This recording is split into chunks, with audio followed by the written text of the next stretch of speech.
Let's take a look at how to put the battery into the Craftsman V20 handheld vacuum. So this is a great little vacuum. It's very easy to use. You've got your V20 battery. This is a standard battery that works with all of the Craftsman V20 devices. And you can see it's going to go right on the back here.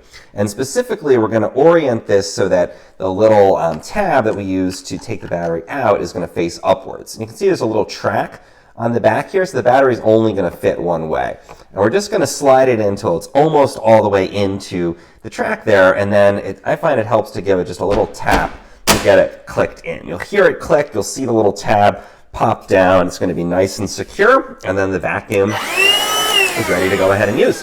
When we're ready to take the battery off, we just repeat that same process in reverse, but we're going to push down on this little tab to release the battery. So push that down first, and then just slide that battery straight off. And you can recharge these in a standard V20 charger. You can swap them out between your different tools. Very easy to swap in and out that battery. Only takes a couple seconds for that Craftsman V20 cordless vacuum once you get the hang of it.